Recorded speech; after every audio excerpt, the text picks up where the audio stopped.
This September in the Portal, we host Michel Bowens, theorist and founder of peer-to-peer theory, for a month dedicated to the commons and peer-to-peer civilizational transition. To learn more or to get involved, visit philosophyportal.online. Welcome to another philosophical conversation. My name's Cadell Last, and I'm here today with Ben Burgis. Ben is an American socialist political commentator and author. He has written articles for Jacobin, The Daily Beast, and MSNBC. However, today we're here to talk about his article in the recently released anthology Flowers for Marx, which was published by Revol Press. I previously discussed a few articles in Flowers for Marx with both Conrad Hamilton and Ernesto Vargas, and so suppose I'll be titling this conversation Flowers for Marx Part 2. Ben, I think your contribution to this anthology definitely focuses on this distinction between the analytic and the continental. Probably most of my experience reading philosophers in the Marxist tradition comes more from the continental side, but of course your background and your tradition is on the analytic side of both philosophy and Marxism. Maybe we could dive into that distinction. What does that distinction mean for you, perhaps? First, we'll start with philosophy, and then we'll get to what that distinction might mean in Marxism as well. Sure, thanks. So analytic philosophy is the kind of philosophy that is mostly taught in, philosophy departments, certainly in the English-speaking world, and in some places outside of it, and that I think there's even, ironically, quite a bit of continental Europe, right? Where people are doing it, and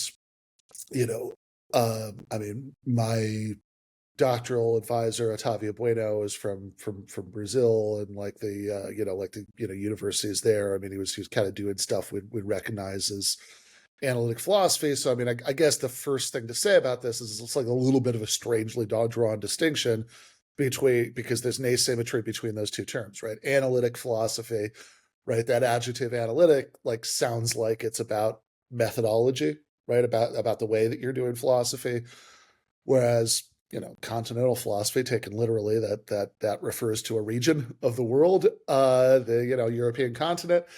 And so there's a really weird disconnect there, and then it gets even weirder when you realize that historically a lot of what we call analytic philosophy comes from Europe, from people like Rudolf Carnap, and the Vienna Circle, and a lot of those people left Europe because of Hitler, but that's where they come from. I always think of Brian Leiter has an old joke about how the two people who did the most for the academic quality of American philosophy departments were Adolf Hitler and Margaret Thatcher, because Hitler because people fled for their lives, and Thatcher by cutting university budgets in Britain.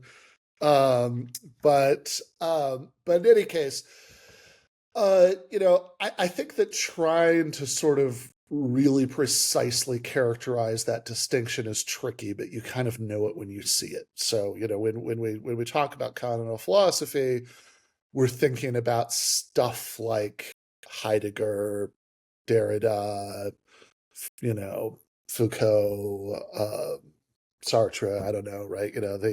That's you sort of know what that kind of philosophy looks like. What the experience of reading it and engaging with it is like. That this is a kind of philosophy that I think very roughly speaking tends to come in big heavy books, and a lot of the and I think the characteristic pleasure of reading those books often comes in the moment when you feel like you finally got what the author is saying, right? That it sort of finally clicked, and you see what they're getting at. Whereas analytic philosophy is a kind of philosophy that is, actually, done as much in short journal articles as in books, and where you have this kind of premium put on a certain ideal of clarity and rigor. Not that I think it necessarily has any monopoly on those things, but like, where those, but there's a certain idea of what those look like that, that's really prioritized, and where the bones of the argument tend to be on the outside. Like it tends to be like right there to see it, right? So the characteristic pleasure isn't really, oh, now I finally get it, because it's like it tends to just be sort of laid out very explicitly, right? Rather, I think that analytic philosophy, the sort of characteristic pleasures of engaging with it are like thinking about, it's like, okay, where can I make an objection to this argument? Or like, oh no, I just figured out, like, why that doesn't work, or here's the here's like a counterexample to what they're saying, right? Like, or here's here's a really good response to that objection, right? Like that's those are the kinds of characteristic pleasures of engaging with analytic philosophy. And I think I've again, as you kind of said in your question, I mean, my background and training is definitely in that kind of philosophy, and I think both have their advantages and drawbacks. That certainly, the characteristic disadvantage of continental philosophy that is that I think it's just much easier to have just total sophistry passed off, within that, because there's this kind of effect where it's like, all right, well, I've spent all this time engaging with this 800-page book. I sort of need to believe that there's something substantive here, or I've wasted my time. And you could fill in your own favorite examples of cases where that might be that might be the case. But I think the characteristic disadvantage of analytic philosophy is that oftentimes people end up sort of being very clear and very precise and very rigorous in their sort of unpacking of things that don't actually matter and aren't really worth the effort, right? That there's a sort of that I think that there can be a kind of science envy where people like do like spend all this time like doing these kind of short journal articles that are about like one hyper specific thing. And in the sciences, that kind of makes sense because you can make a bunch of teensy tiny little contributions that really add up to something. Whereas given the kinds of questions that you're typically asking you know in philosophy, it's much less clear that these kind of tiny hyper specific things really add up to anything, right? So I think that's the characteristic disadvantage there. So I'm not really here to be like analytic philosophy is like the only good way to do philosophy and everything else sucks, or even to say that about Marxism. I mean, I've on my podcast, I mean, I've had the world's least analytical Marxist, Slavoj Žižek, on like probably a dozen times over the years. I love that guy, right? So I think it's not like I don't think that there's any insight to be found outside of this, but I think that I think that this is certainly my preferred mode of doing philosophy. I think that some of that I'm sure is about personality, but I also just think that sort of on balance, right? I mean, like there's certainly stuff outside of it that's worth reading and worth thinking about and that has valuable insights, but on balance, I tend to think this is the most productive way to do philosophy. And then, when you start thinking about analytic Marxism, which is the other half of your question, maybe I'll stop talking now because I've been going on for a little while. But I think that I Right. think that one sort of initial way of thinking about it is that even though the analytical and analytic Marxism is a little bit broader than just analytic philosophy, it's I think it's still roughly a way of doing Marxist theory where you're trying to import those kinds of virtues. Fantastic. Well, I mean, I think, yeah, staying with the analytic continental distinction in philosophy for a moment, I do recall, because my background was actually first in the sciences, Uh, and I was doing my doctorate in a complexity science department when I first started to recognize the need for philosophy inside my own thinking and my own thought processes. And I ended up gravitating towards the continental tradition. And as you say, probably the least analytic philosopher I could find was someone like Slavoj Žižek. And you have this yeah, sort of style and performance in the work, which, on first contact for me was quite strange because I was so used to reading just, a very precise, very clear uh, academic journal article. And then you have someone like Slavoj, who's very much all over the place, and you kind of don't really know what he's saying until, like you say, maybe something clicks at the end of the book where everything kind of falls into place retroactively or something like that. So there is a way in which I know the continental tradition has almost as much emphasis on style and emotion and yeah, performativity as in contrast to the more analytic, which you're already saying there, focusing on the precision, the clarity, and the rigor, which does have sort of a similarity with the type of valuation and the type of ideal which the sciences hold themselves to. And I can appreciate both, certainly. yeah, The interesting thing with Marxism is that Marx himself, from my reading, and as you know in your paper, sure, he's clearly super influenced by Hegel, conceptually totally, yeah, speaking.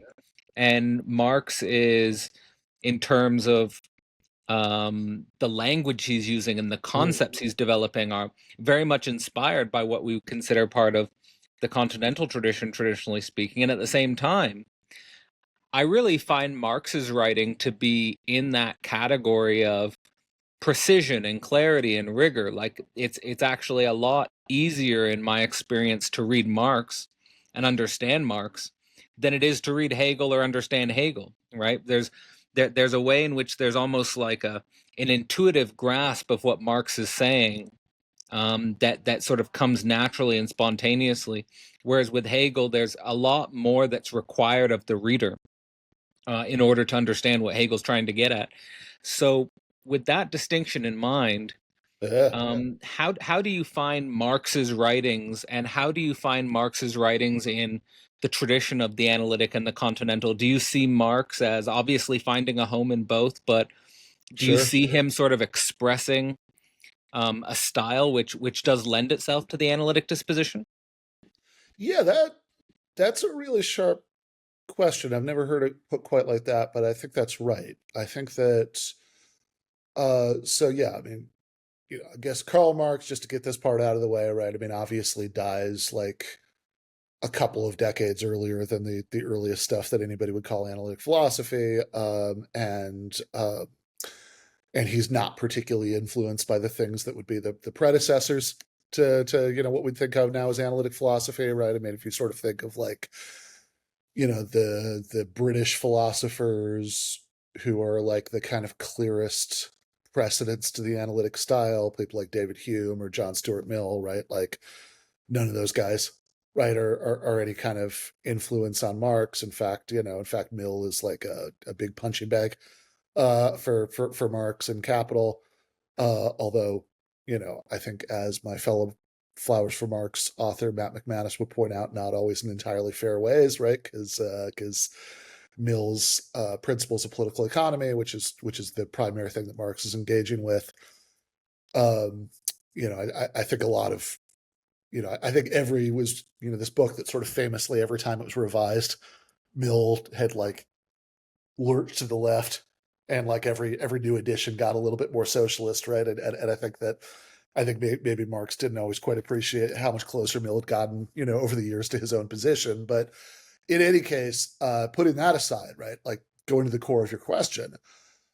So even though it's clearly true, right? So Marx dies decades before the people who we, any of the people who we start to think of as analytic philosophers later had started to do, this, the work that they were doing in that tradition.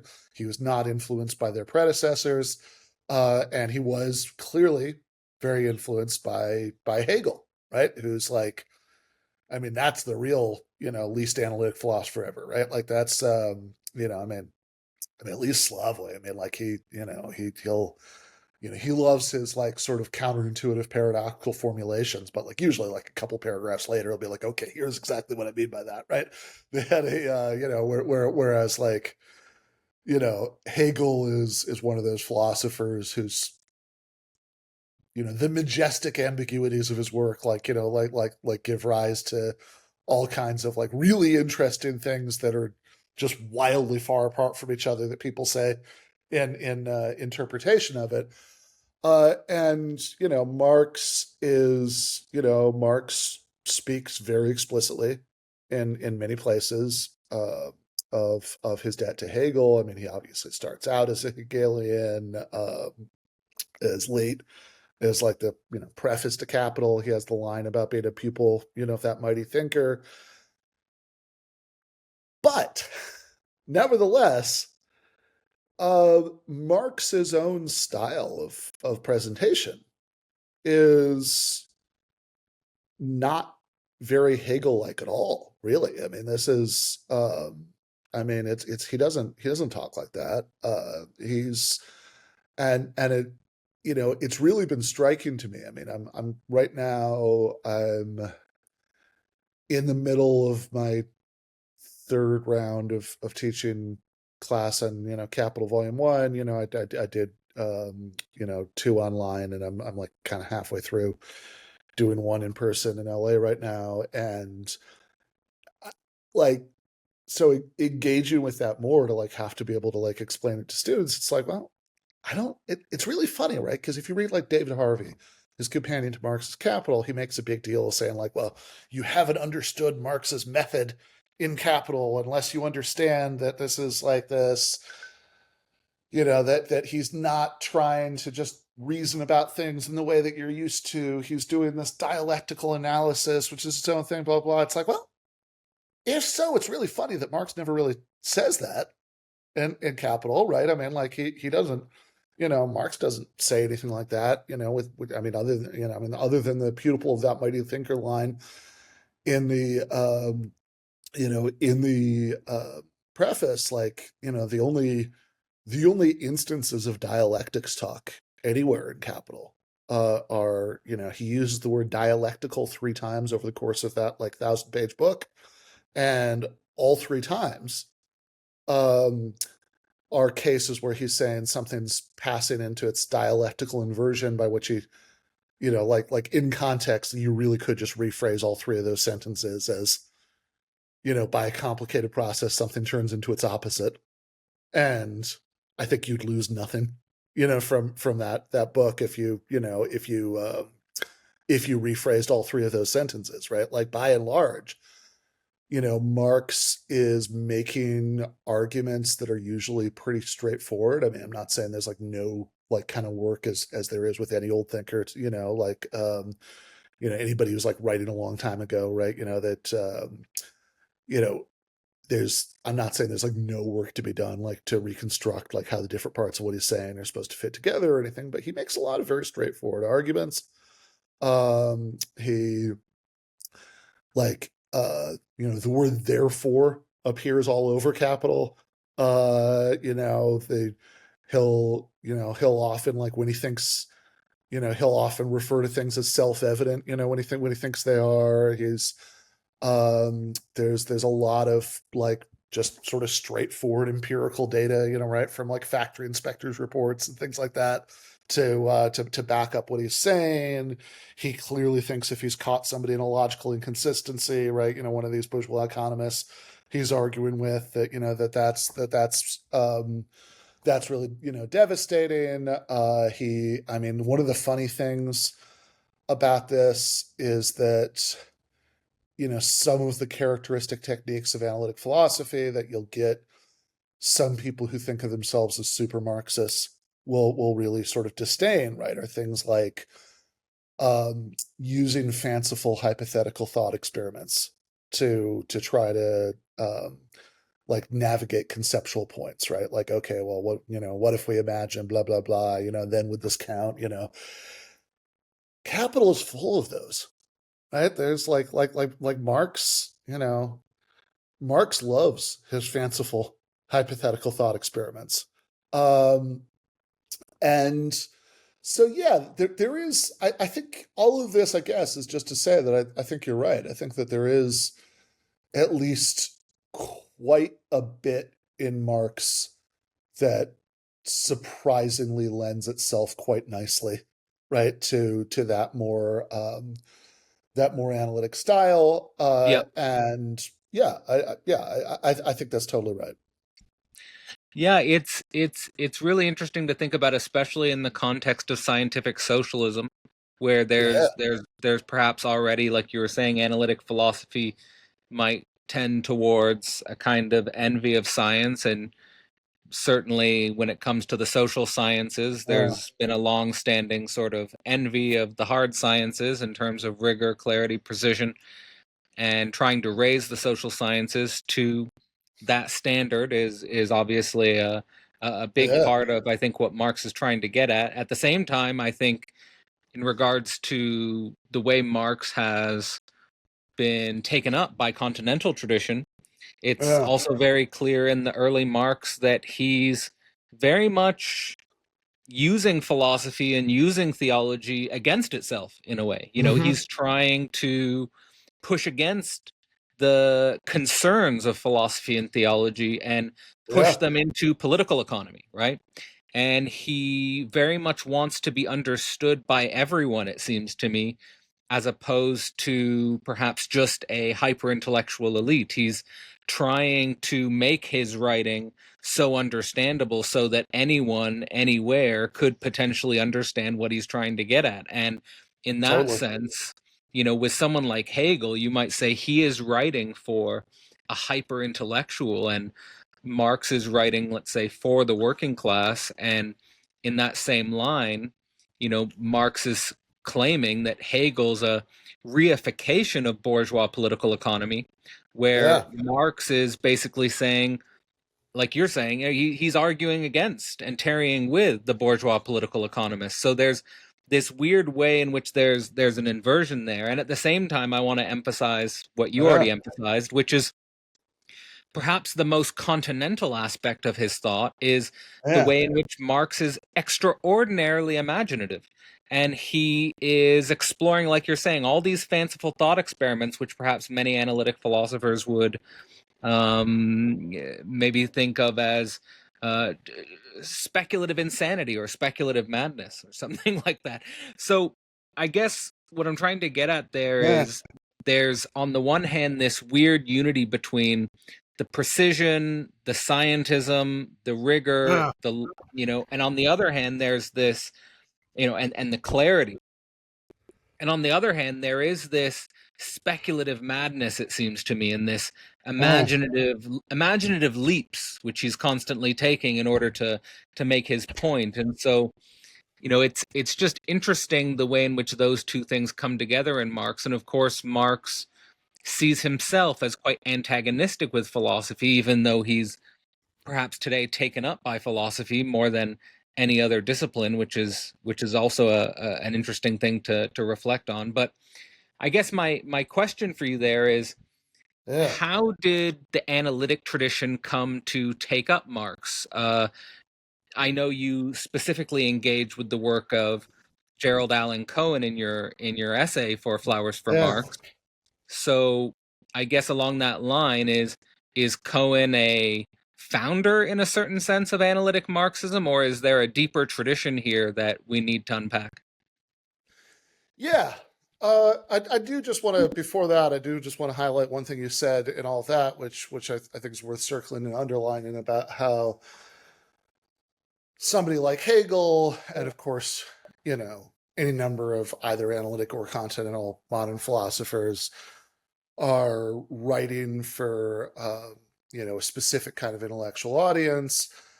And, I mean, with Hegel, I mean, we're literally reading like transcriptions of university lectures, and Marx is very much not, right. I mean, Marx is, Marx spends, pretty much his entire career in one form or another, right, writing for general audiences, right. So in like the prefaces to Capital, he keeps apologizing because the first three chapters are like a little bit dense, and and hard, hard to navigate, and he seems to be like hyper aware that that's a problem, right. That so that he kind of keeps bringing it up, right, which is interesting in and of itself, right, because of course some of that's maybe a result of necessity, right, that maybe there's a version of like in a the German states at the time that he's coming up, that didn't have all that political repression, where maybe he does just become a university you know uh scholar, rather than becoming a radical political agitator, but yeah. So going from Marx to Cohen. G.A. Cohen is somebody who grew up in a Canadian communist family, right? A lot of his family members were members, or fellow travelers, sympathizers of the Canadian Communist Party. Um, he actually goes to a school, the Morris Winchesky School, right, which is in this kind of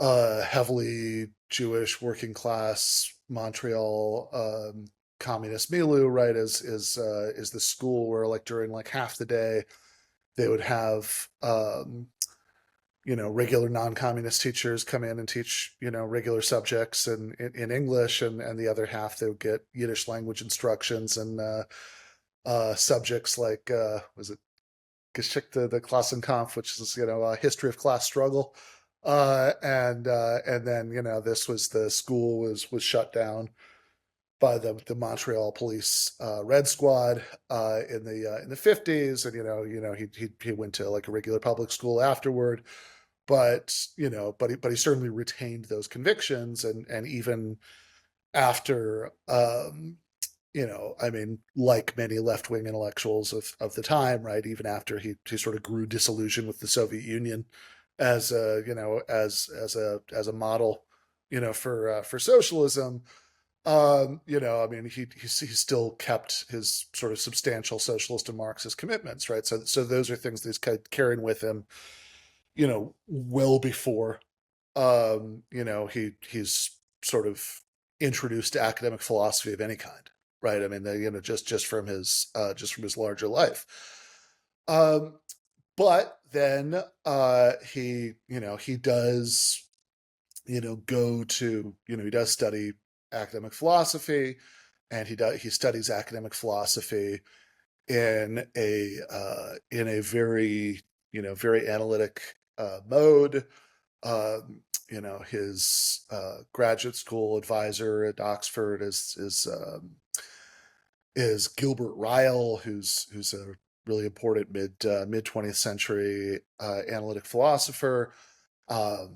You can find on YouTube a an old home video recording of Cohen, I think, giving a loving, if slightly mean, impression of Gilbert Ryle, where he's just sort of making the most like obscure distinctions of all time. It's like, well, a type of thing is not the same type of thing as a sort of thing.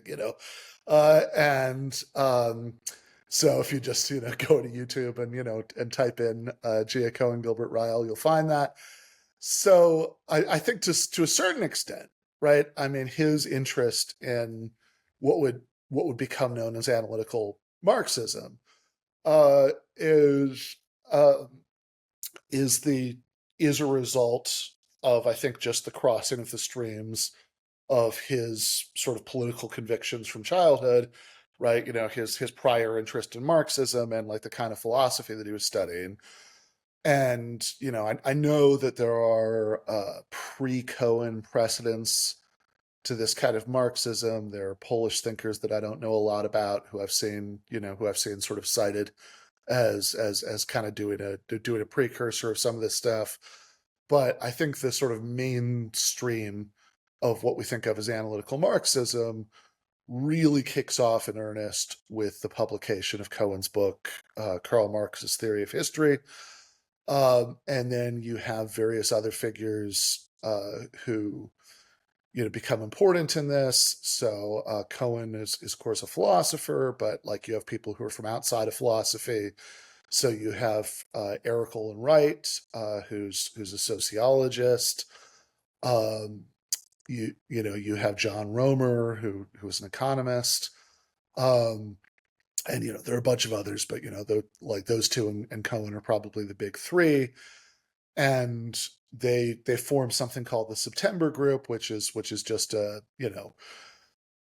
which basically just means like these guys would sort of like meet up in hotel rooms like once every year in September to read each other's papers and argue with each other about whatever they were working on, right? But if you think of the sort of OG analytical Marxism, that's roughly what it is, right? And Cohen has this nice story that he tells at the beginning of the 2000 preface to that book, Karl Marx's Theory of History, right? It comes out in like 1979, but he puts out a second edition in 2000, and in the preface to the 2000 edition, he kind of turns the preface into this like much bigger reflection on analytical Marxism. And in there, he's got this great anecdote about giving this he says not very analytical paper that he was working on um uh you know at the time at like doing some sort of presentation of this at the London School of Economics in the 60s. And there's this American philosopher Isaac Levi who kind of grills him about what a lot of what he means. Like he's talking about what is he? He's talking about something that Marx says, I think, in the Economic and Philosophical Manuscripts of 1844, and where Marx has some example about like a rich man's mistress, loving him, for his money versus loving the money itself. And whatever young Cohen is kind of trying to spin off out of that, Levi is like just asking him all these really persistent questions about like, okay, well, but what exactly do you mean by that distinction? And what's the argument for this? And and he says at the time, right, Cohen says, recalling this in 2000, he says, I considered this to be a hostile and unhelpful interrogation, although looking back at it, he thinks that Levi was asking like all of the right questions, right? That these were that this was absolutely apt. And he just he recalls as it was sort of the meeting was breaking up, Levi comes up to him and sort of says, look, I don't mind doing things in a different way. I just want to know what the rules are, right? And Cohen says that remark really really stuck with him, right? And he kind of tried thereafter to write less like a poet whose lines don't need justification. They either resonate with the reader or they don't. And more in that spirit where it's like you're trying to be as clear as possible about every particular claim. You're trying to be as rigorous as possible about backing up every claim, right? And that I think that story at least I mean I know it doesn't add up to a definition. We can do a definition, right? Because Cohen actually does give you one of those in this preface, right? But I think that at least says something about the spirit of what he was trying to do with that project that becomes known as analytical Marxism. It strikes me as in your description trying to get at making sure that we're talking about the same thing and taking very seriously the possibility that many continental philosophers are presupposing that they're talking about something similar when in reality they might be talking about completely disparate things, and then sort of having a kind of pseudo agreement about things when in reality they're talking past each other. Yeah, I think that's definitely an element of that, that you want to be really clear, make sure you're not talking past each other, and that and just that you're just kind of aware that, look, sometimes something sounds good, right? Like you kind of say a bunch of interesting and suggestive way of things in a very confident way, and they kind of, you know, feel like they support each other, or they kind of go with each other, but then you actually slow down and start thinking about that chain of reasoning, and it doesn't really work, or it's, or at least it's not clear that it really works, right? You have to ask a lot of like pressing questions about, it's like, okay, well, how exactly would this being true mean that that was true, right? Like what's the relationship, between those two things, right? So again, I mean, I think that the sort of general spirit of this, right, is trying to is trying to really emphasize those virtues of clarity and precision and rigor. Um, and I think I think that both is and is not that informative, right? It's not, insofar as, right, if you just ask any random group of Marxist, academics, do you agree that clarity and precision are good? I mean, nobody's gonna be like, no, I hate those things, right? So, like, in that sense, it doesn't like sort out, right? What it includes and what it excludes. I think it does, in the sense that, like, in that I know it when I see it sense, right? That I've got to say, I can remember being at a high profile conference about Marxism, which will go unnamed, yeah, last year, and like looking through all the abstracts, and I don't know, I think there was like one with like a title that was like "Abstract Labor is a Phallus" or something like that, and it's like, okay, right, like this is the thing that analytical Marxism came to be against. This is more or less it, right? Like this is that that there are things that almost feel like they're just kind of like these very strange highbrow word association games, that you're like, whatever you're doing, it's definitely not trying to get as clear as you possibly can about your claims and very precisely lay out your evidence, for them, or how one claim, logically entails the next, or anything like that, right? But if you do want, again, I mean, not just to sort of like, you know, like the Cohen story, which again I think sort of very eloquently conveys the general spirit of analytical Marxism, but like, a more precise definition, right? Like I think that the one that Cohen gives in the 2000 introduction, which which seems pretty good, and we can talk about ways that you might nitpick it, but I mean I think it's pretty good, is that analytical Marxism seeks to do Marxist theory in this way that like that incorporates the characteristic methodologies of sort of mainstream non-Marxist philosophy and social science, right? Of like analytic philosophy, or sort of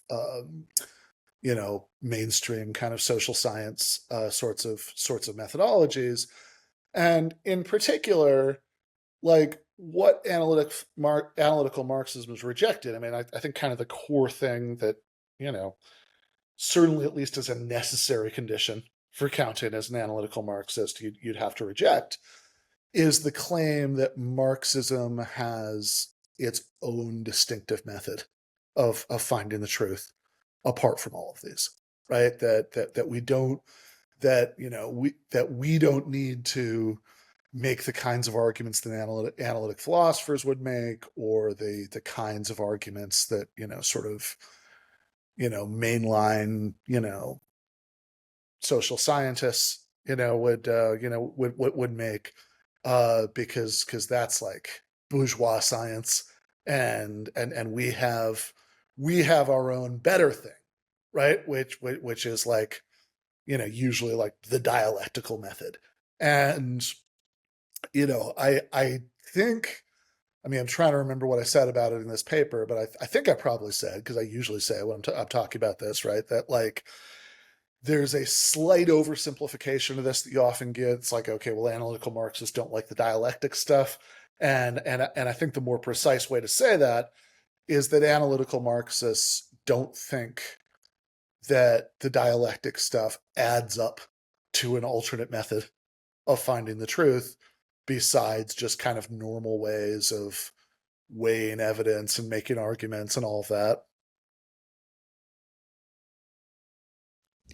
Yeah, I'm glad you gave the definition. I think that clarifies some things for me. And I was actually going to, before you already said it, think about how I do think that there are quite a few Marxists who would say that non-Marxist philosophy and social science are themselves produced by bourgeois social relations.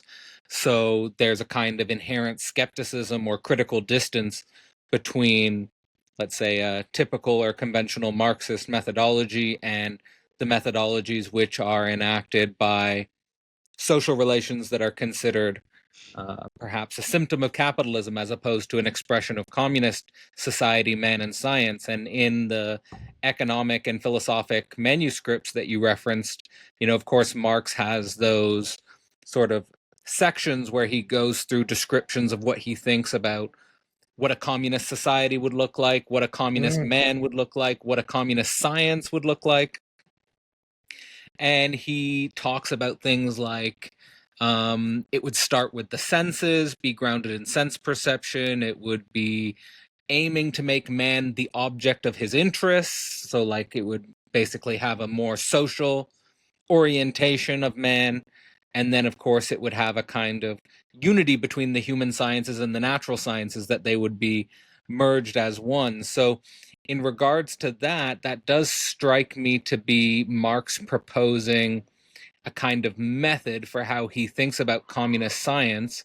Does analytic philosophy kind of strictly um, distance themselves from claims of that nature, or are they trying to get at a different kind of truth, sort of saying that Marxism is more pointing out truth of certain structures, but not necessarily knowing how to get towards a different kind of truth? Yeah, I, Yeah. I mean, I think that the passage that you talk about is probably, going back to your earlier question about,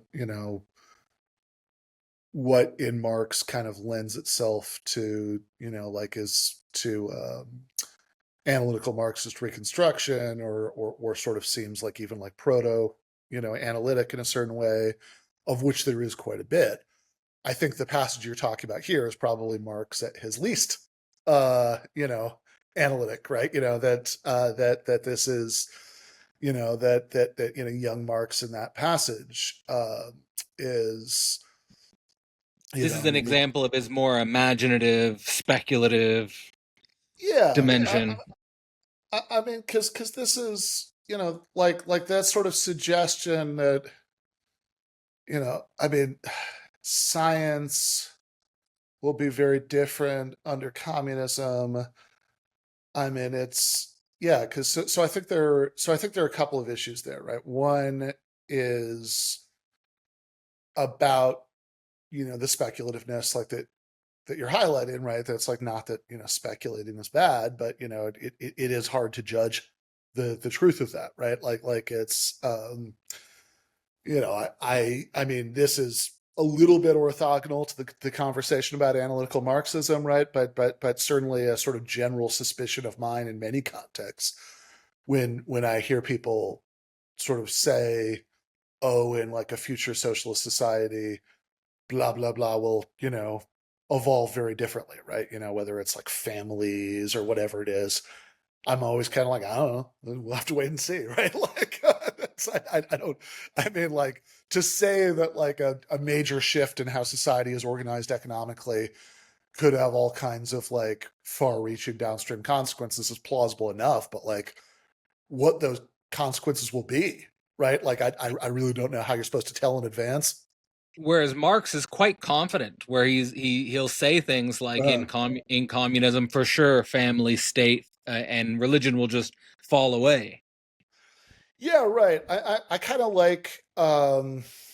I remember I was talking to Lillian Sakarici a couple of years ago, and she said that she thought that the opposite might be true about religion, right? That not only would it not wither away, but people will actually get much weirder with it in a future communist society because they'll have so much more free time and so much more ability to sort of experiment with this stuff. And which is it sort of at least as plausible. I mean, I also think on the religion thing in particular, um, I I actually wrote an essay about this a couple of years ago that I think was called "I'm a Marxist and an atheist, but I don't think religion would wither away under socialism," where I endorsed the kind of opposite speculation to Marx on this, right? That like I think that sometimes in sort of young Marx's writings, right in the 1840s, on this stuff, which is to the best of my knowledge the main place that he addresses it, he's he seems to present it as a matter of like, okay, religious illusions are necessary because um, life is so hard under class society, right? That Estrangement, basically, right? It's part of his theory of alienation, I think. Yeah, I mean, like, so he says things like, I mean, in the "Opie to the People" passage, right? I mean, he says, that the demand to abolish religious illusions is the demand to abolish conditions that require illusions, right? Things like that. So, and my suspicion, and on a certain level, again, as I was saying earlier, it's like kind of hard to know who's right about this until we actually come to it, right? But my suspicion is that there's enough misery baked into the human condition, even without class society, right? That like to the Completely. extent, yeah. I mean, Yeah, completely. yeah, right. No, I think actually like that in my reading as well. Like that's to me where like most of them going along the whole article, and I'm Uh, for the most part agreeing. But then when he gets to this dimension where he equates the abolition of private property to the abolition of estrangement and alienation, I'm just like, yeah, right. no, I'm much more on your side there, where I'm thinking, no, I think there's probably a lot of alienation and estrangement just in the human condition as such. Yeah, right, exactly. So I'm pretty skeptical about that. I mean, as far as like kind of going back to the point about science, I think that the idea that major shifts in how society is organized, you know, might lead to major shifts in how we think about science, again, is not necessarily implausible at that level of abstraction, right? The way I just put it, right? The idea that we can confidently predict what those shifts will look like, I'm more skeptical about. And there's also a further question about like, okay, but like right now, right, we don't have the option of living in this future society that will think of it differently, right? We're stuck in the present, right? And in the 2020s, in our case. And so right now, as we are stuck in the 2020s, and we're doing our best to figure out what's true, right? The questions are what kinds of methods are going to be most helpful in figuring out what's true. And there is a strand of Marxist thought that says that sort of whatever's going on intellectually in any society is downstream of the relations of production. It's ideological, all of that stuff. And, I think we want to ask two questions about this. The first and less important one, but it's obviously of interest here, right? We're here talking about Marx, right? Is what does Marx think about that? And then the second and more important question is, well, what should we all think about it, right? Regardless of what Marx thinks, right? Is he right if he thinks this, right? And on the what Marx thinks question, I am maybe this is just me trying to not, read anything too implausible into what he's saying, but I tend to think a lot of people overinterpret a lot of what Marx says about this, right? So most famously in the 1859 preface, he's got that line about the, after men enter into definite relations of production, that they, has that line about, was it like the philosophical, artistic, religious? He lists off a couple more adjectives, ways that people become aware of this conflict. And he says and most famously he has the line about in there about social being determining social consciousness and not the other way around. And so one way of interpreting that is this very broad, sweeping way that's like everything that everybody thinks, and in a class society is like an expression of the ideological drives of that society, right? I think for some people that's just kind of what materialism is. It's thinking that that stuff is all determined by the underlying material facts. I kind of think that if you go and kind of carefully look at those paragraphs and sort of say, okay, social being determines social consciousness, nice, interesting, suggestive phrase. What exactly does that mean, right? It seems to me that in the overall context of that sentence, where that sentence appears, what is he doing in that whole passage in the 1859 preface? He's describing his own intellectual development from being a Hegelian to being a historical materialist, and he's sort of describing kind of what he got wrong earlier and what he now thinks is right. That's the overall context, and in particular, he's talking everything he's saying in those paragraphs is this view from 10,000 feet, kind of broad sweeping view about the succession of historical epochs, right? Feudalism, capitalism, all that stuff, right? And so I would tend to think that probably what he's getting at there is less about thinking in some sort of very detailed way, right? That it's everything that everybody thinks is just an expression of, class interests or the mode of production or, whatever. Then rather, I think he's making a point about historical change. That, why does historical change happen? Right? Is it that, that social consciousness is primary? In other words, that the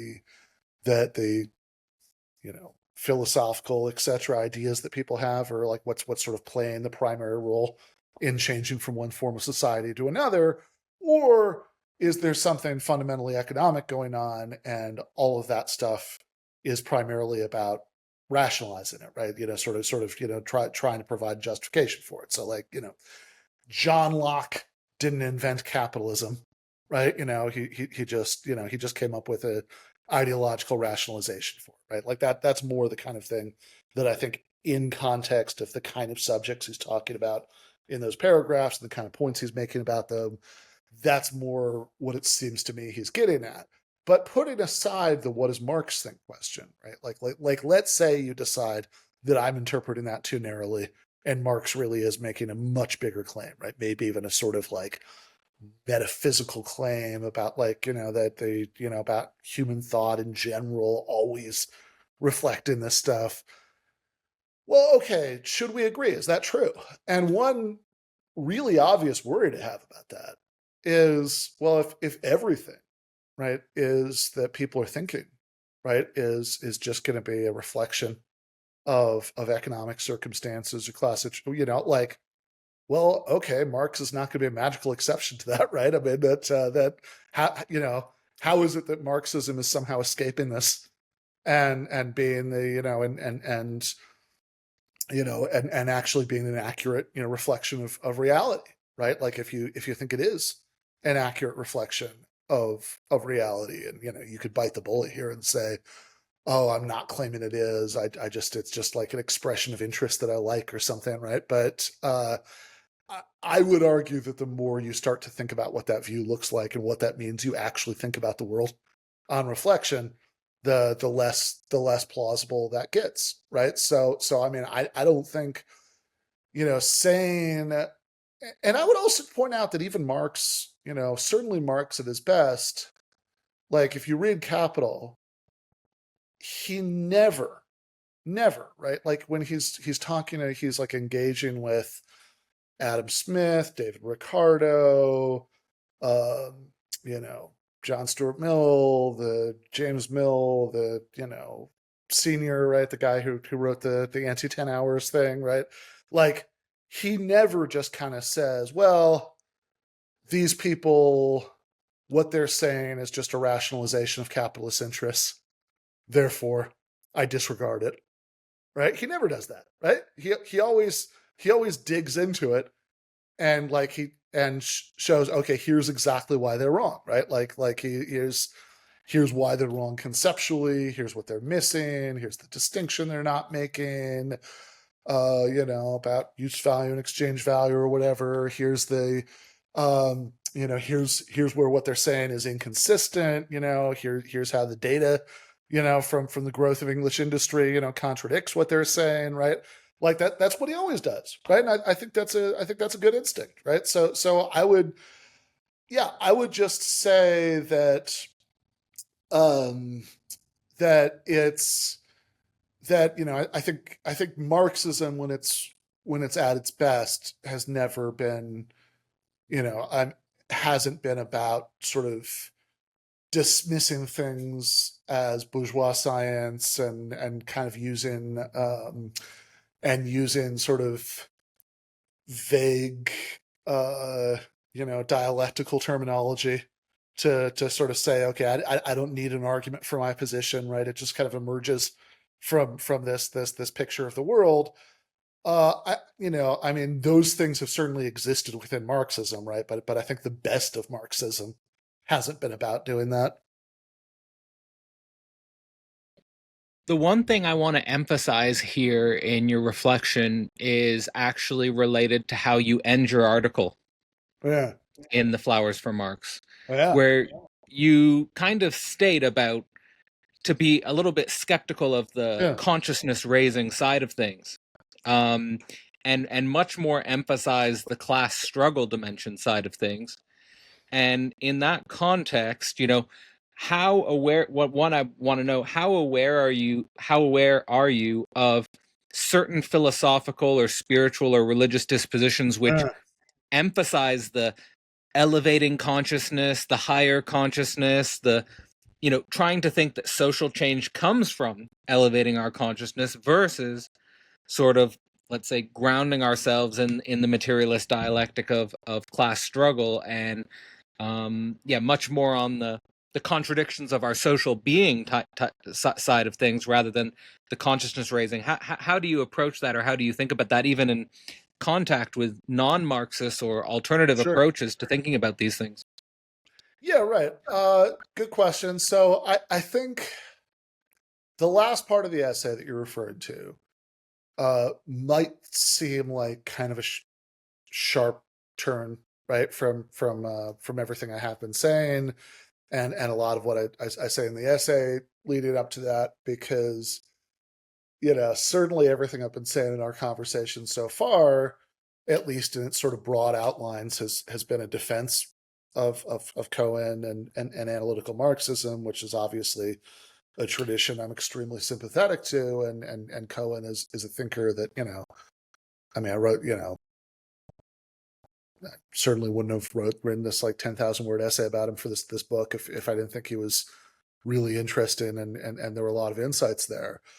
Um, But uh, in the last part of the essay, I am very critical of some of what Cohen says, in particular in like the last phase of his career, right? Like the maybe like the last decade of his life. And in certain ways, I am critical of it in the way that somebody who wasn't on board with a lot of what I've said so far might be, might be critical of it.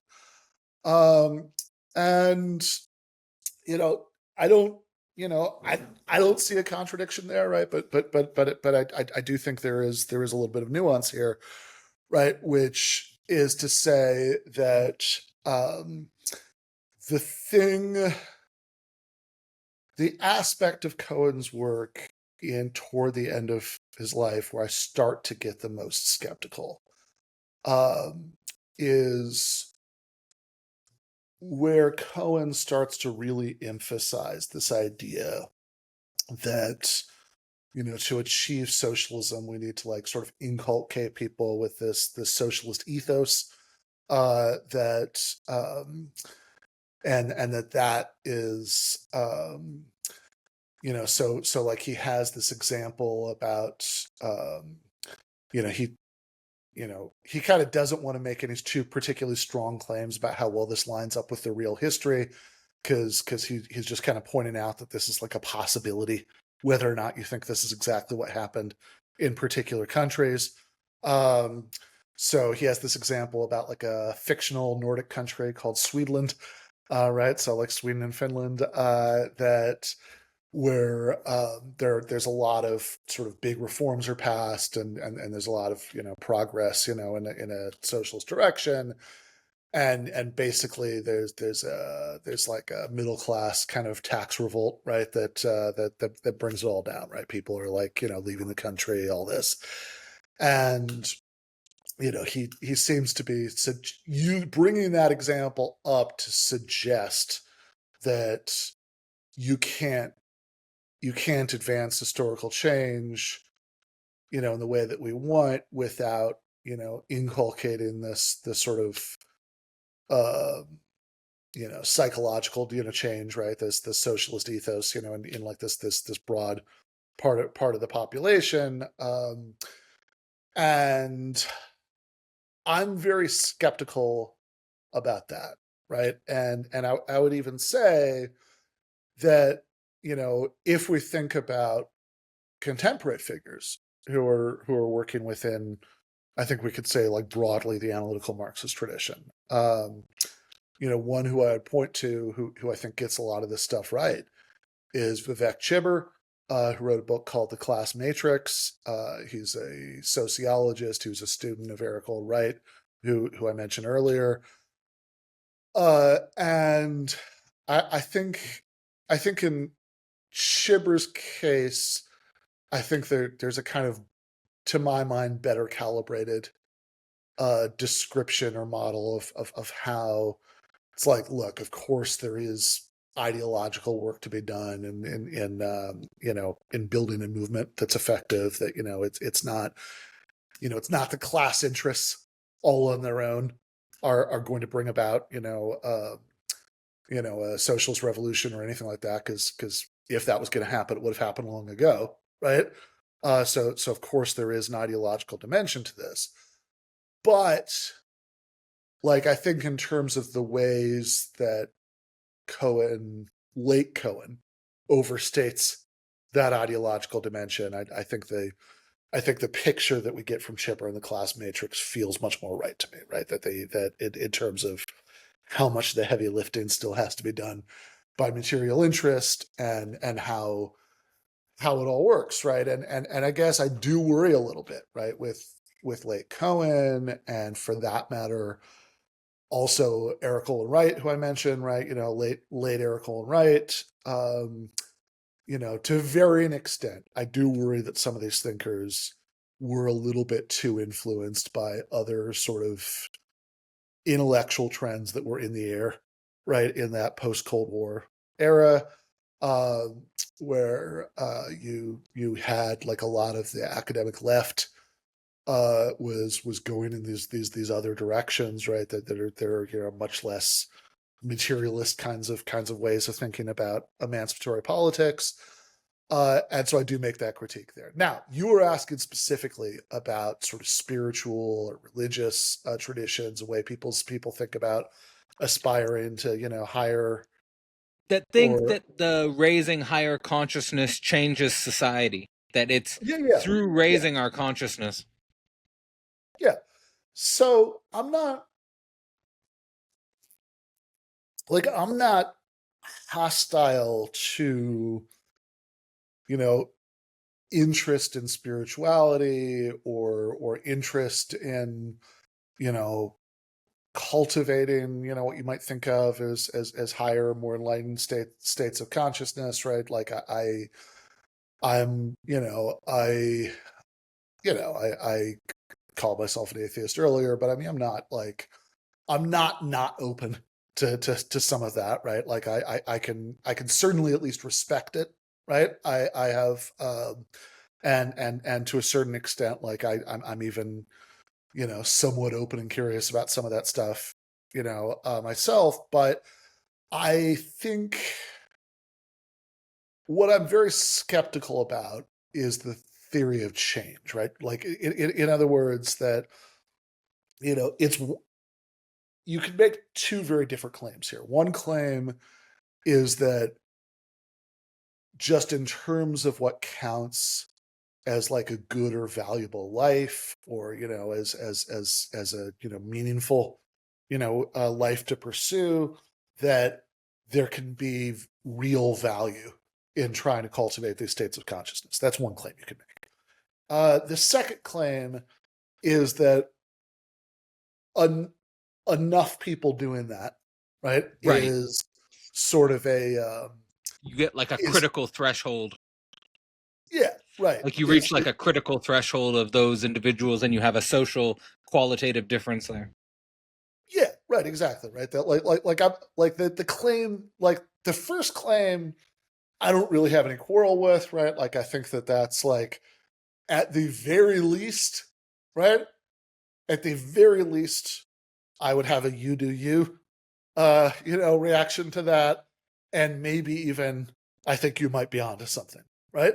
Um, the the second claim, I'm just much more suspicious of, right? The claim that there's like a plausible theory of historical change in this, right? That I really don't think so. I mean, I think that, like, I don't know. I always so I think for a couple of reasons.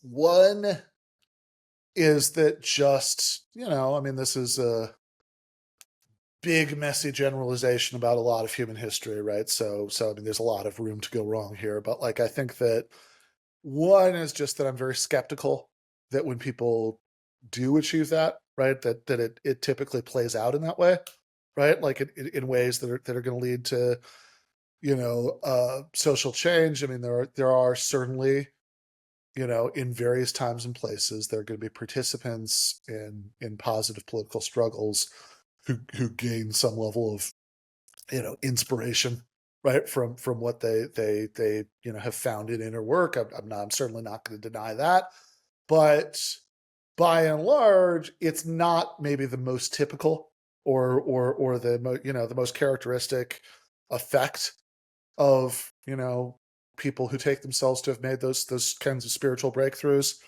to become involved in trying to change society or anything like that. I mean, I think there's this like Zen Buddhist parable about this, guy who's, is a Bodhisattva, right? So he's like achieved enlightenment, but has like stayed on earth to, help others, achieve it. And, they ask, oh, what did you do before you achieved enlightenment? I carried water from the river. Oh, what do you do? What do you do now that you have achieved enlightenment? Oh, I carry water from the river. Right. Like, and that's, and if anything, I mean, I think what's kind of encapsulated in that, right, which is sort of supposed to be this, like, you know, I think parable about like kind of beautiful simplicity and, and all that. But it's like, look, it's not that having some kind of breakthrough within your own head. I mean, like, if anything, I think oftentimes that can lead to being less bothered by what's going on outside of your head, right? I mean, because this that that your focus becomes internal, right? I mean, that I think there's a story about Timothy Leary when he was in prison, that there's some sort of political struggle going on with within the prison. People are like fighting with the guards or demanding better conditions or whatever, and and one of the prisoners, other prisoners, is trying to get Leary to join in. He's like, nah, man, the real revolution is inside you, right? Which of course, like, yeah, that's what Timothy Leary would say, right? Like, and like, maybe it doesn't play out that way in some cases, right? Maybe in some cases, your spiritual breakthrough means that you're like extremely attuned to the plight of other people who are suffering, and you just kind of can't stand to see it, and so you're going to do everything that you can to prevent it. Um, but I think that we have thousands of years of evidence of people who have engaged, devoted much of their lives to various forms of prayer and meditation and different spiritual practices, and written sort of profound, mystical documents about this and all that. And just in the great majority of cases, that does not seem to be the effect. And I'm just I guess on sort of old school Marxist grounds, I'm just very skeptical of the claim that you're going to get social change that's largely driven by the altruism of people who are not immediately experiencing what's wrong with society. I think that I think that as much as it is true that there is always an ideological component, right? That there is always a component of values, right? In any movement for social change. I mean, even a labor union, right? That like, well, why don't you make a separate deal with the boss, cross a picket line, try to get a better deal, try to get a promotion, right? Like that, sell out your fellow workers, right? So there is a component of ideology, of values even there. I, I still think that people to expecting enough people to take on the kinds of risks that you would have to take in order to substantially change society without their own material interests doing quite a bit of the heavy lifting. I'm pretty skeptical of that. What comes to my mind when you're outlining those differences, especially in contact with the religious and the spiritual dimension, is that there seems to be a difference, a qualitative difference in Marxist social theory in regards to a theory of change, Yeah. in distinction with the way traditional or pre-modern people thought about the relationship between the individual and society and how society basically functions, as well as Mm. what is the limitations. While I think that clearly different religions produce different types of societies, at Mm. least Hmm. different, I do think a Yeah. Buddhist society and a Muslim society and a Christian society, they're not, I don't lump them all into the same Yeah. category as exactly the same thing. Sure. I at the same time think that all different religions seem to be taken up within capitalism in a similar type of way. And so there's a way in which we do need a different type of theory to approach that level of reality. And in your paper, as well as in Marxist Mm. theory, I take that to be thinking the differences between the material productive forces and the social Mm. relations of production. And you talk about how Cohen has uh, a certain bias towards the material productive forces over the social Yeah. relations of production. But I'd love to go in deeper with how do you understand how those two dimensions functions in Marxism, perhaps its relationship Sure. to the base and the superstructure, Yep. and how do we think about the dialectical contradiction of base and superstructure, or do you think we should be thinking about this in a strictly asymmetrical way, with Yeah. one clearly dominant over the other? Great. So just starting with the religion part of what you just said, I mean, look, I think that it is clearly true that, Islam and Buddhism and, there's other examples are all different, right? That you're going to get that you're going to get like meaningful differences between societies depending on Yeah. which of those things predominate. That's obviously true, right? That as much as I don't want to overstate the homogeneity of any of those things. I think that like all major world religions are sort of vast and multifaceted enough things that people can always find support within them for like all kinds of different agendas. And and at different times and places within those societies you get very different versions of those things, right? That's also true, but it's like, yeah, that doesn't mean that even once you've accounted for all that like, just crudely cultural differences aren't real. Of course cultural differences are real, right? um and I think that this is, well, I guess this does lead pretty directly into your base superstructure question, because like I think that I think that if your theory of this, right, if you sort of go with like the kind of maximalist reading of like sort of materialism about this and say that relations like that whatever sort of culturally exists in a society is just going to be an expression of what's going on at the economic base of that society, then it's incredibly confusing that looking around the world today, capitalism coexists with all of these things, right? Those like capitalism coexists with, Hinduism, with secularism, with, Islamic Exactly. fundamentalism, that's so, Exactly. yeah, I think that's just not like, in fact, I think that's like probably sufficient to reduce.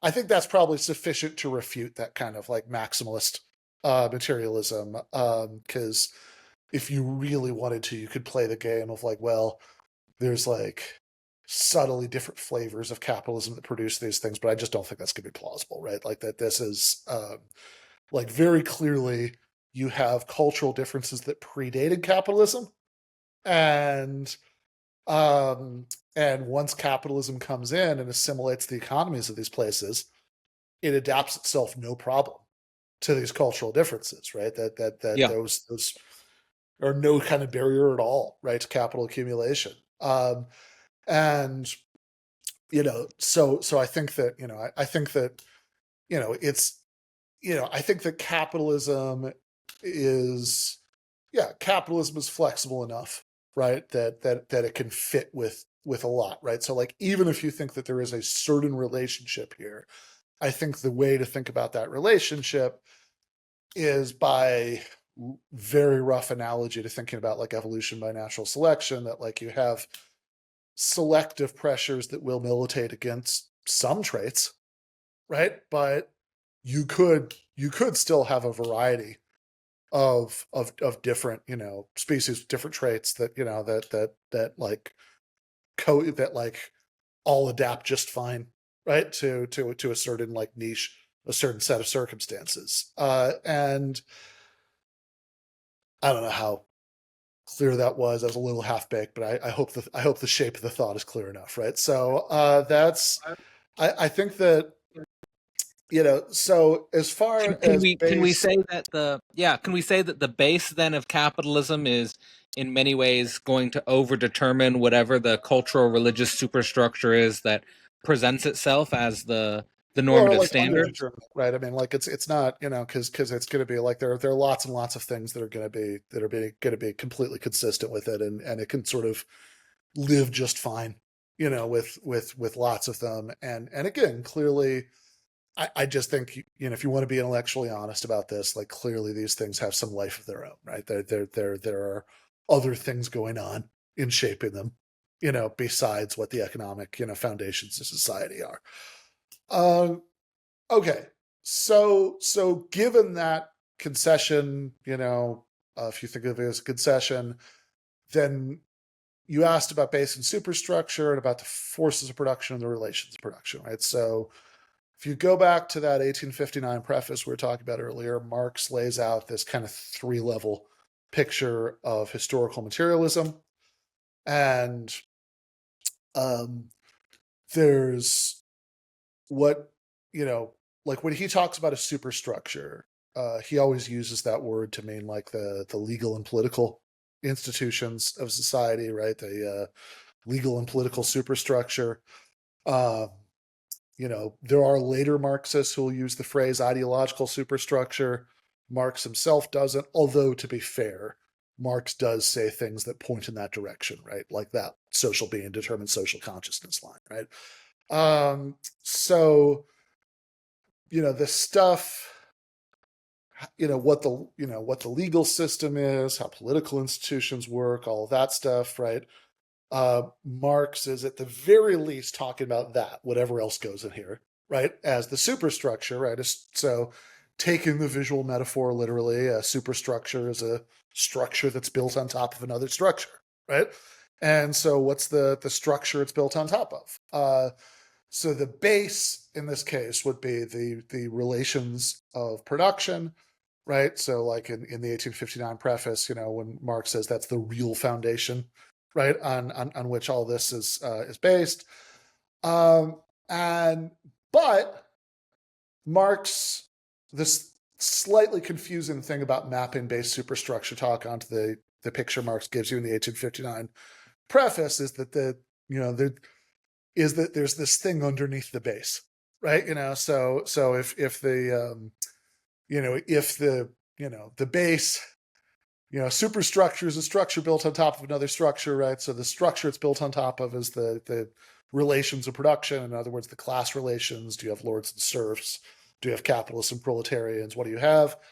But that itself, for Marx, is downstream of the level of development of the forces of production. Right? That he's very clear on this point, right? In fact, if anything, I think Marx in that 1859 preface and other places, might even make like an implausibly strong claim about the relationship between these things, right? Like, he says that social revolutions happen, right? When there's a kind of when the relations of production are like holding back the further development of the forces of production. They're fettering them, and then the forces burst through the fetters, right, to give you your new relations of production. And exactly what that means, or exactly how to reconstruct that in a defensible way, right? Like what the picture is, what the causation is a hugely complicated question. Quite a bit of that Cohen book I was talking about earlier, Karl Marx's Theory of History, is spent exploring that exact question, right? But I think one thing at least is clear, right? That for Marx, these two relationships, right? The base superstructure relationship, in other words, the relations to the superstructure, and then the forces relations relationship. Marx seems to me, at least when he's laying it out schematically in the 1859 preface, you can argue that other things are implied by things he says other places, but at least when he's laying it out schematically in 1859, Marx clearly does present these as being asymmetrical, right? That he's clearly presenting it as being that what's going on with the forces is upstream of changes in relations, and what's going on with the relations. He clearly seems to think influences much more than it's influenced by, right? The superstructural stuff. And so I think, and this is exactly the kind of place where I think somebody like Cohen thinks, and I think he has a point, right? That dialectically related talk can be really frustrating, because oftentimes it seems like when Marxists want to pull that out and say, well, it's not that one's more basic than the other, they're dialectically interrelated, that can feel like a kind of hand-wavy way of not having to spell out exactly what the relationship is between these two things, right? Like, as sort of saying, like, it can maybe be trivial, because if it turns out that all you're saying is that there are certain respects in which each of these things causes effects on the other one, then sure, right? That's true enough. It's maybe not that interesting. But I think that you should be able to say, like, look, if you're making a claim about causation, right? Um, does A cause B or does B cause A? Or if you want to say A causes B to precisely the same extent that B causes A, how exactly does that work? Right? Like that is the sort of really basic requirement that I think oftentimes this, when Marxist theorists talk about two things being dialectically interrelated, I mean, that can kind of be a get out of jail free card for not having to spell out some of these points. Um, so so if Marx thinks that that at least most of the arrows of causation, right, they go from you know upwards, right, from forces to relations and relations to superstructure, um, then there are a bunch of interesting questions we could ask about that. Uh, why he thinks that, and is he right? And I think that sometimes some people don't like the forces relations part in particular because I'll see people throw around this phrase a lot, technological determinism, as kind of a way of dismissing that thought, which is And you bring that up in the paper as well.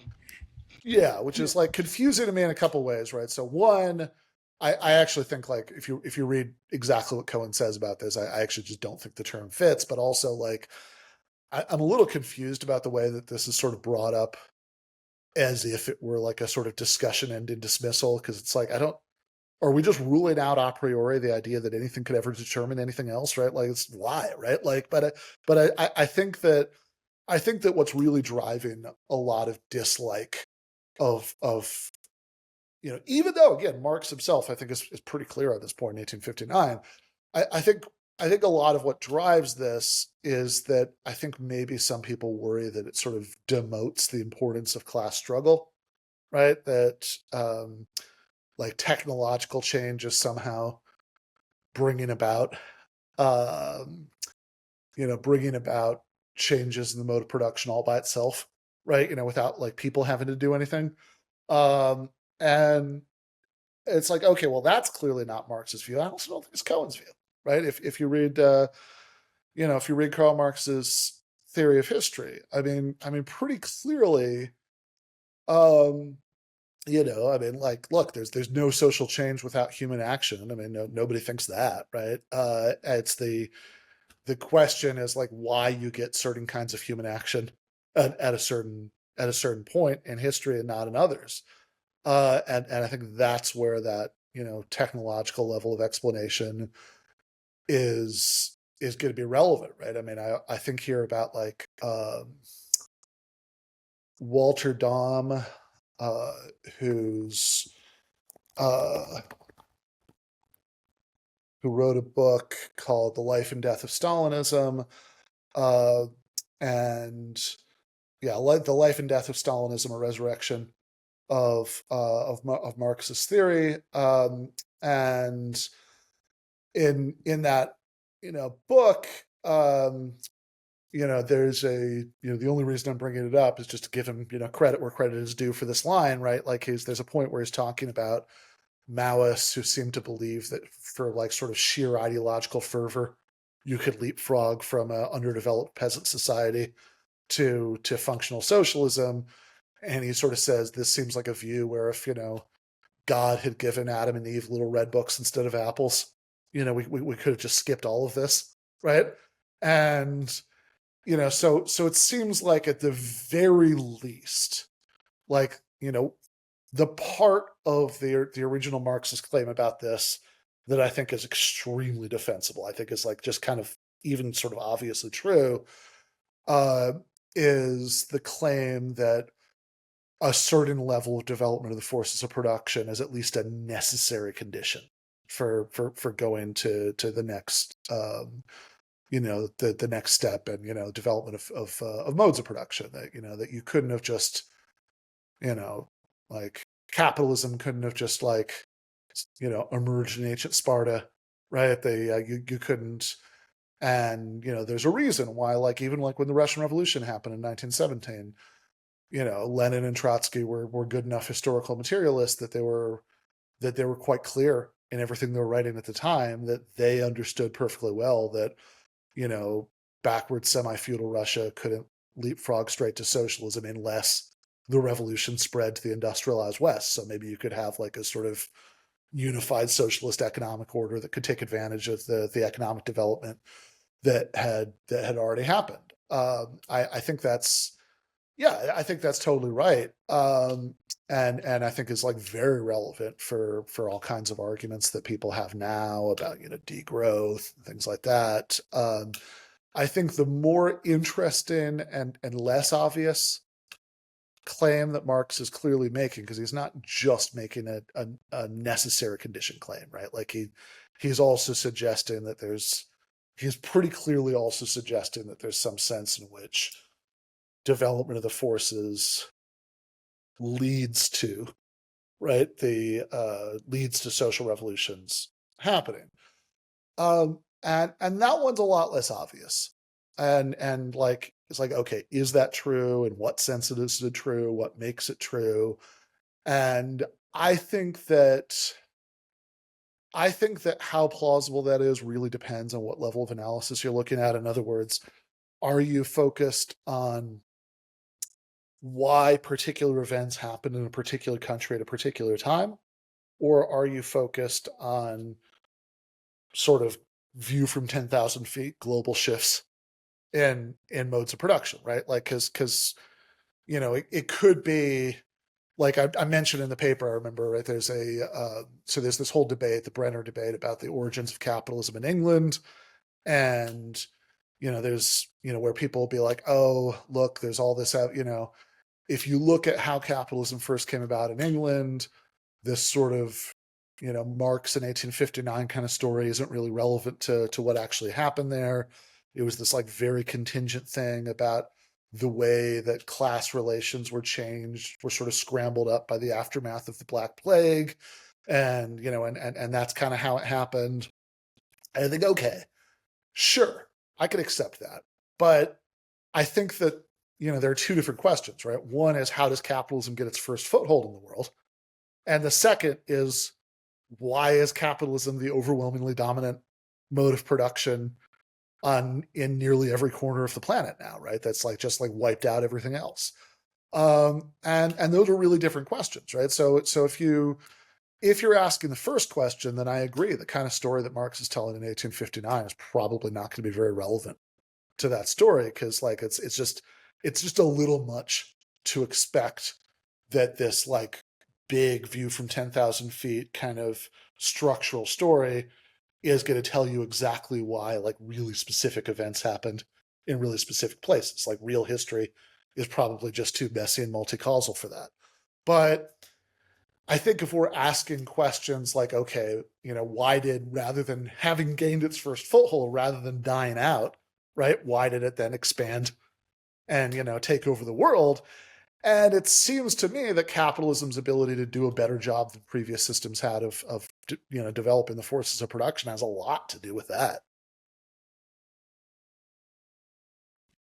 For me, it brings us to this question of, I've been thinking about it in the mode of the different phases of the Industrial Revolution. So today we've been, framing things as there was a first, a second, a third, a fourth Industrial Revolution now that's even being associated with artificial intelligence, and of course very relevant for more contemporary developments in politics and how politics is rapidly changing in relationship to those forces of production. For example, you'll have figures like Yanis Varoufakis coming up with names like techno-feudalism to describe what seems to be a different mode of production in relationship to AI and Internet of Things and machine to machine communications and things like this. And one of the most interesting things about Marx's work is that he's writing at a time where he can see the first industrial revolution in its full bloom.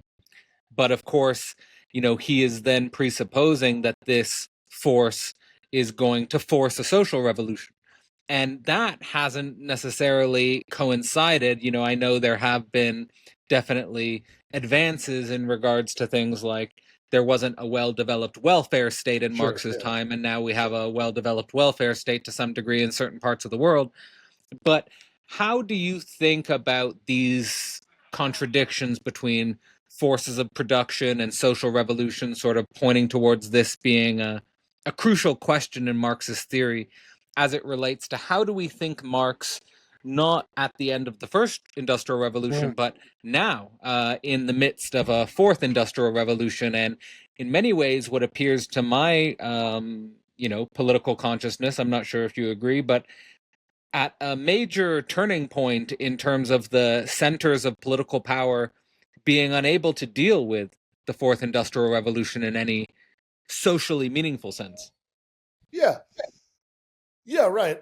So, I mean, I think that there's like one sense in which you're reading Capital, and some of what you're reading does feel quite dated in a couple of ways, right? One is that um, we do have the kind of welfare state and regulatory states now that clearly didn't exist in 1867. In fact, the chapter 10 of Capital, the working day, especially, is to a great degree kind of a celebration of like the birth of like the first little rudimentary part of a regulatory state as like a great victory for the working class.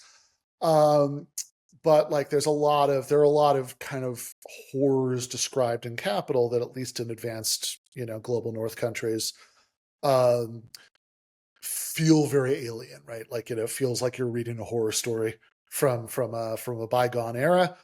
So that's one way in which it can feel very dated, and Just the for a other moment, way, in on yeah, that dimension where it feels quite dated, is yeah, it fair to say that this horror stories of capital has not just been like you're saying with the global yeah, north, that it's been shifted elsewhere, that we might find the same horrors in Congo or wherever?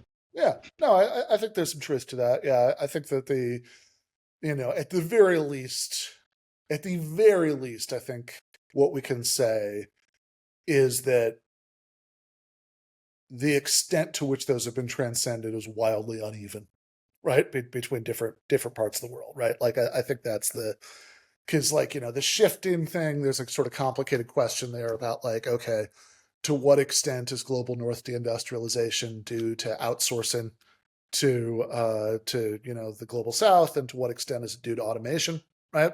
And it's clearly automation, however you measure those percentages, right? I mean, clearly both of those things are in play, right? But in any case, like, so yeah, I think again, at least if you live in societies like the U.S. or the U.K., those feel very different, right? Like it's like it seems like even after the last, this, they'll my friend Jason Miles in this Revolution podcast will talk about like the 50-year counter revolution, right, of neoliberalism.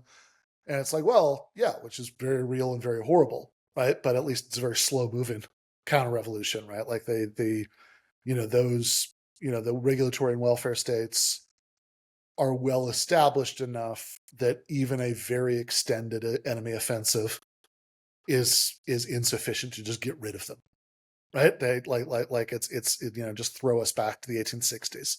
Um, that it takes you know we have moved backwards to some extent, but I mean like but if you just you know like the sort of overall state of those things is much more like it was in 1975 than it was in 1875, right? Pretty clearly. Um, and so that's one way, and then the other way in which it could feel very dated is about as you say, I mean, Marx was kind of, talking about the first industrial revolution, right? That the kind of, so if you read like chapter 15 of Capital, which is the chapter on machines, like Marx, I mean, it's kind of funny. I mean, like he really does have this kind of almost like, as much as he's spends a lot of the chapter describing the horrors that factory machinery can lead to, under the capitalist mode of production. there's also a lot of the chapter where he has this almost like kind of childlike sort of wonder and awe at the development of machinery. I mean, in a certain way, I mean, he almost feels like a Victorian like tech bro, right? Is sort of when he's like rhapsodizing about the amazing things that these machines can do. But the stuff that he's rhapsodizing about is all like steam powered machinery, right? Like, and so of course that feels incredibly dated, right? Like, in fact, he says things like in that chapter, like, well, all machines are really just sort of very large or very complicated, you know, mixtures of these basic elements that he lays out that are from like older kinds of tools, right? And of course, if you live in the age of computers and atomic energy, never mind the age of AI, right? That feels incredibly dated. What feels not at all dated, right? What feels incredibly contemporary is his description of the basic dynamics of the system, of the way that class relations work, of the way that in chapter 15, of the way automation plays out under capitalism, that, why it is that, there are all these confident predictions that you get throughout history. Like Keynes says this, Bill Gates said it again pretty recently, right? That's like, oh, as technology develops, we'll start having a super short work week, right? And that prediction never comes to pass, right? Like they like, technology keeps getting better, but that never happens, right? And Marx gives you a theory in chapter 15 of why not, right? The capitalist incentives are never to just sort of pay people as much to work less. I mean, like why would they do that, right? So you have various combinations of people having to work as hard as ever or else losing their jobs, right? That those are the two options. And quite a bit of what Marx says about how those dynamics play out and how like, technological unemployment plays out in chapter 15, in a weird way feels like it could have been written like right this second about AI eliminating lots of jobs, right? So I think that's I think that there's a sort of basic structural analysis there that does really hold over. And I mean, just to put my own cards on the table, I'm like very skeptical about the techno-feudalism stuff, right? I think that I think that people will sort of sometimes, like people like Varoufakis or Jody Dean wrote a book called Capital's Grave, Neo-Feudalism and the New Class Struggle that I wrote a review of for Unheard, right? She's also a techno-feudalism person. And I'm just very I think that like people like Varoufakis and Dean will sometimes sort of identify and glom onto interesting analogies. But I think that at the end of the day, I just think that the actual class relations that structure our society are still capitalist ones. That it's still that the dynamic of people who are at the top of society, accumulating profits on the basis of hiring people to do wage labor is in fact still the fundamental thing going on. And if I'm right about that, that in some ways makes the other part of your question that much sharper, right? It's like, well, okay, like clearly, like what was unleashed by the first industrial revolution was not sufficient to bring about a change in the mode of production, because check it out, it's 150 years later and here we still are. Well, the question then is, how many industrial revolutions does it take before Marx's ideas about social revolution take hold? Or I mean, they can't possibly, as long it might, I mean, maybe it's irrefutable, maybe it's a specter that continually hangs over us. Maybe we're here in 100 or 200 years in the 8th industrial revolution, and there's some unfathomable future technology which is just continuing to perpetuate the motion of capital. For the record, I don't think so, right? I think that if technological change were going to get it done all by itself, it would have happened a long time ago, right? So I don't think there's some number of industrial revolutions that's going to somehow generate socialism all by itself, right? I don't think that's how it works.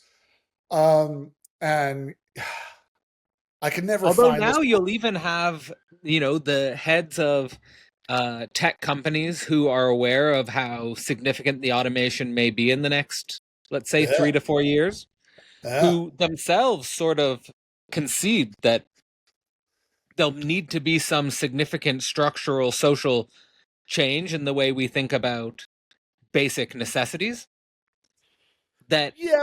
they I mean, even although I think there's also a recognize it. question here. So Nicholas Versalis wrote an article about this that's in the last issue of Catalyst, and I think it's called like techno-feudalism is just capitalism. That might not be exactly it, but it's something like that. And I think one of the points he makes is that there might be like a economic limitation on how far some of these trends can go, just because if you have enough technological unemployment that it really takes a wrecking ball to working class consumer demand, right? Then that itself changes the capitalist incentives, right? I mean, like that means that they have that doing some of this stuff becomes much less profitable for them, right? So I think we want to be a little careful about just kind of extrapolating what's going on this second into thinking, well, we'll just continue and continue and continue in this direction, right? And there might be some counter tendencies there, but I think that the basic thing is like, look, technological change is clearly not getting it done, in and of itself, right? And I think even just generally speaking, like I think like working class misery, if that's the mechanism that people are imagining, right, from technological change, is clearly not sufficient to produce, uh, successful socialist movements.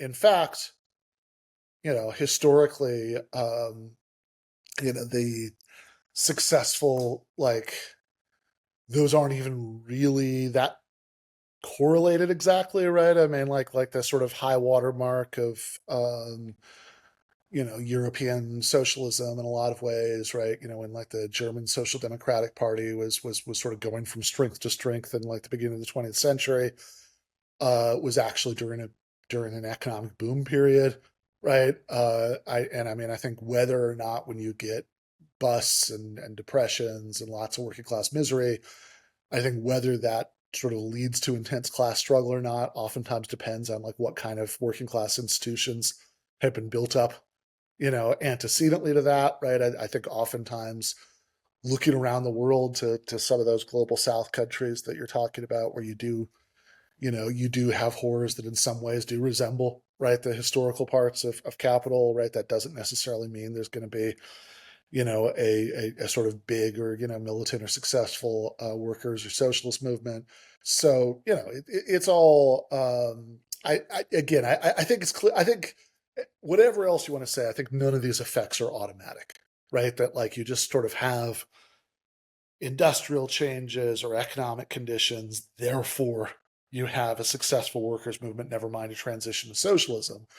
And this kind of takes it back to what I was saying earlier about that Vivek Shibber book, the Class Matrix, where I think he looks at there's this classic question like that a lot of Marxist theorists have like asked about, which is, okay, why hasn't like a global proletarian revolution happened yet, right? So there's a quote from Engels, or maybe he didn't say it, maybe I hallucinated it because I can never find this quote now, but I think Engels somewhere in some like letter or something late in life has a line about how he and Marx mistook the birth pangs of capitalism for its death agony, right? In the 1840s, and certainly by the time you get like the first generation of the Frankfurt School, right? In the mid 20th century, uh, there's this question of like, okay, the general perception they have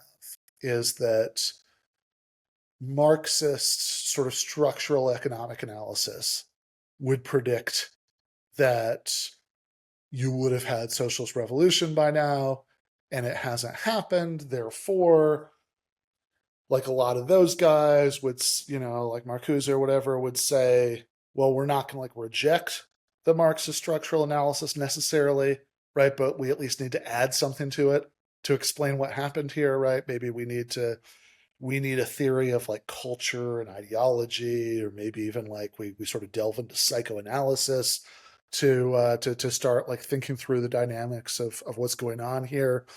And so maybe most conservatively, maybe we add all that, right, to our sort of pre-existing Marxist like economic theory. We supplement it with all that to explain these things, or maybe in sort of later developments of some of these lines of thought, right? I mean, maybe we go much further, right? Maybe we say actually, a lot of that original analysis was wrong or flawed, or that there's this kind of fuses with later intellectual developments. Maybe economics itself is cultural, and whatever, right? Like, so there are different ways you can go with this. And what Chibber does, I think, in a really interesting way, is he essentially says, well, that story that like the Marxist material analysis would predict revolution. So to explain non-revolution, we have to go into culture, ideology, psychology. He thinks that in a certain sense, that's kind of exactly backwards, right? Because he says that story kind of sounds plausible if the level of analysis you're thinking about is sort of big collective structures, right? There's the working class as a big collective entity, right, and the capitalist class. But he says if you zoom in to think about individual motivation, individual incentives, that actually the sort of basic Marxist structural story should predict that individuals are going to have a lot of incentives not to resist, right? Not to join, political movements, be involved in class struggle, because there are tremendous risks to being involved in collective action. There's if you like anything from like signing a union card, right, or being involved in a union organizing drive at your workplace, all the way through like marching on the Winter Palace to demand all power to the Soviets, and like there are always these huge risks because of collective action problems. That it's like the who's with me scene from Jerry Maguire, right? It's like what's going to happen if not enough people are with you, right? That you have that you're like you get involved in a union organizing drive, you might lose your job, right? You go on strike, the boss might shut the place down, right? Shut down the whole location. You elect a socialist party to office, maybe there'll be like capital strikes, capital flights. You nationalize the means of production, right? The entire world will like join together to like economically cripple you and send invading armies or whatever, right? These are all huge risks. And on the individual level, if you're just doing kind of rational cost benefit calculations on an individual level, there are actually very rational reasons not to roll the dice on these and to pursue individual level strategies for solving your problems, right? That you keep your head down, try to save up some money, maybe try to get a promotion, maybe at least try to get your kids a good education so they can rise further in life, right? These are all actually pretty rational responses to those individual incentives. Now, the good news is that clearly workers' movements do happen anyway, right? It's not impossible, right? But Chibber actually flips the script and he says, rather than saying, okay, our Marxist economic structural analysis would predict revolution and we need to bring in culture and ideology to explain non-revolution, he says, no. Our Marxist structural analysis, once we zoom into the individual level, should actually predict non-revolution, right? Should predict non-resistance. To explain working class resistance, now we have to bring in culture and ideology, again, to explain that in fact, a lot of the hard work that's being done by the sort of hardcore organizers on which any successful movement is going to depend is precisely work of building solidaristic culture, that so to get people to take certain risks on one another's behalf. And, you know, and again, I mean, this is not, you know, if this sounds like the late Cohen stuff I'm criticizing, I mean, I think the distinction is going to be that it's, you know, there's a, like, ideally, right, what you do is you have enough success in building up solidaristic culture among the workers that you can put some points on the board and actually win some concrete victories that can start to change the cost benefit calculations and make it a better bet to stick with the movement, because you have a realistic understanding that there's only so far that values will take you. There's only so far that solidaristic culture is going to take most people most of the time. I mean, if you're like an organizer, it might take you to the point of, like, you know, being like a middle class person who commits class suicide and, you know, just devotes your whole life to the movement. That happens, right? In fact, not only does it happen, you probably couldn't have a successful movement without it happening. But if you're the kind of person who would do that, you're a relatively unusual person, right? Most people in most times and places are not like that, right? You know, most people in most times and places doesn't mean that they're, you know, doesn't mean that they're not susceptible to being inspired to a certain extent by solidaristic values, but it does mean that, you know, they're going to be much more attuned to the risks and downsides than your hardcore organizers are, and that you're going to need material interest to do a lot of the heavy lifting, right? So in the absolute best case scenario, you have this virtuous cycle where, you know, you build up some solidaristic culture, you build up enough of a movement, you can win some victories that put some points on the board, start to change people's calculations, you know, and make it more rational to stick with the movement and see what else you can win. And then that itself, you know, increases the ideological attachment and, you know, makes people willing to take bigger risks in the future and so on, right? That's the absolute best case scenario, that you get that cycle. And it's possible, right, that could eventually take you to victory. But look, if you're a betting man, you'll never lose money betting on the house, right? Like that the chances of the forces of reaction winning and defeating the workers' movement at any given time and place are always much higher than the chances of a successful workers' movement. So, you know, so I think what this does, I think in a really plausible and interesting way, is it reintroduces contingency to the picture, right? It says that there's no structural economic guarantee of victory, right? That you know, it's possible. It's a long shot. I think you have to acknowledge that it's a long shot, right? That, you know, if it's, you know, if there is any room for saying that there's like a sort of prediction of the final victory of socialism here, it's maybe only in a sort of put enough monkeys in front of typewriters and you'll eventually get Hamlet sort of way, that like maybe like a sort of law of large numbers, like, you know, you have enough attempts over enough time, right? You know, maybe you'll eventually get a breakthrough, right? But like, but it is deeply contingent, right? I mean, if you have, like, you know, I don't think a better society is something you struggle for because you have some kind of guarantee that you're going to win, because you really don't.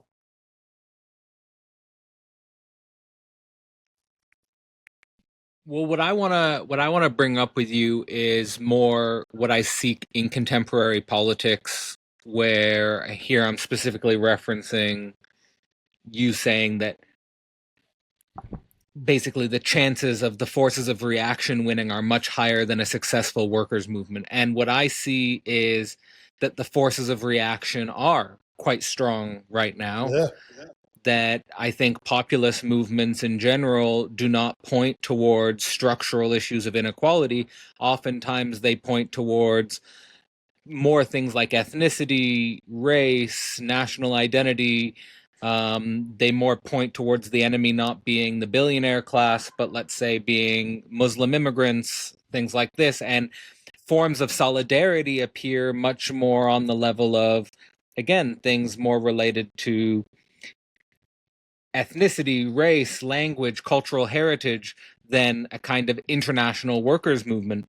And in that sense, is one of the biggest flaws, perhaps, in Marx's vision, and perhaps one of the biggest lessons that we've learned in the 20th century is the tendency of workers themselves towards a more fascistic disposition than an internationalist cosmopolitan disposition. And how deeply do we need to reconcile with that reality when it comes to just interacting with common humanity?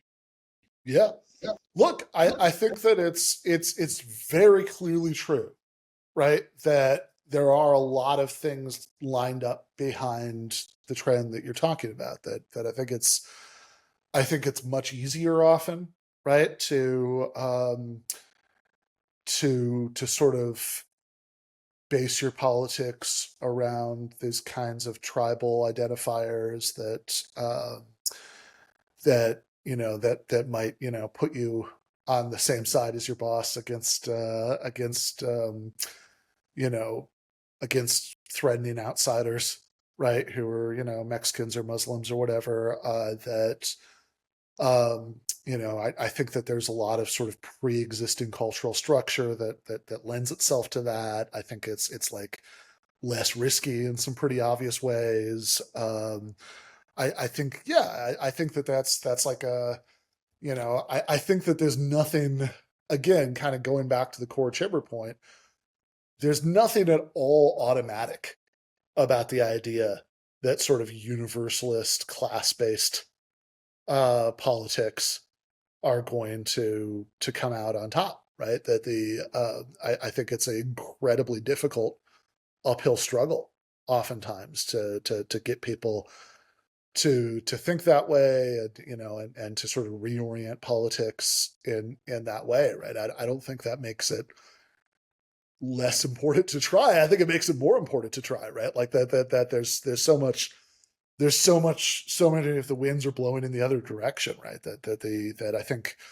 kind of hoping that you can split the difference or sort of ride those winds in a way that like come around to what you want, which I think is a persistent illusion on parts of the left in various ways, right? So ranging from different kinds of like left-right populist fusionism up through much more solidly left-coded, like, professional class, identity politics and various attempts to fuse that, with left material politics. I think I'm just very skeptical that any of those things are gonna work, right? I mean, I think that if you I think that if you play those tribal division games, you're going to get tribal division prizes, right? Like that. This is what everything is sort of set up there to generate, and that's what's probably going to come out of it. I think that I think it's a really difficult task, but I think that the question is never, okay, what's the strategy that the left can do that, like, as soon as we try it, we'll just win, right? Like, I don't think that that's the question, because if there was an answer, I'm pretty sure we would have figured it out by now, right? Like that's, so I think that the question is always, okay, relative to the fact that this is going to be really difficult regardless, right? What's the strategy that's the most promising, right? What's the thing that like sort of gives us the most to work with? And there I do still think that universalistic appeals to material interests are going to be, the most effective strategy to pursue, because, to make this really concrete, I know a lot of the discussion has been on a very abstract theoretical level, but like, like since some of the stuff you're talking about, sort of xenophobic kind of right-wing populism and all that stuff is about like really specific things in recent politics, to kind of stay at that level. I mean, I always think about like, I remember in the 2020 election, Florida, where I used to live, Trump won Florida. He won Florida by a lot. But at the same time, in the same election, the $15 minimum wage ballot measure won by a lot. and in fact, it like it won by enough that it's basically mathematically impossible for there not to be lots of people who voted for that and also voted for Trump, right? Or you think like 36 years earlier, right, in the 1964 election, you know, LBJ had, you know, one of the greatest landslides in modern history right after he'd passed the Civil Rights Act. And, you know, America in 1964 was a much more racist place than America in 2025. Racism has clearly not disappeared, right? There's all kinds of like really disturbing xenophobic things about, you know, Trumpism, right? But like the level of unabashed casual racism in America in 1964, I think like anyone who's honest about this will admit is like just much, much higher. Nevertheless, right? The president who just pushed through the Civil Rights Act won this like amazing landslide victory. Why is that, right? And it seems like, again, basically mathematically impossible that like lots of people didn't vote for LBJ who, you know, probably were at best indifferent to and at worst actively hostile to equal rights for Black people.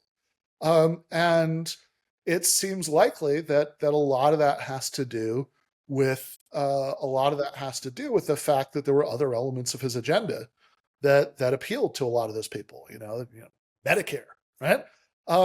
And so I think that what these examples point to me is that people are complicated, that you can have people who have really bad reactionary impulses, right? That point them towards supporting the kind of politics we hate. But the same people at the same time can have other impulses, right? Other proclivities that can point in much more positive directions, right? So it's entirely possible that the same person might be pulled in one or the other of very different political directions, right? Depending on who's trying to appeal to them in what way. And I actually think that, you know, even the attitudes, right? Look, I'm my, you know, my primary concern thinking about politics is changing, you know, like material reality on the ground, not changing the attitudes in people's heads, right? Like if anything, you know, I mean, it's like, what's the quote from, oh God,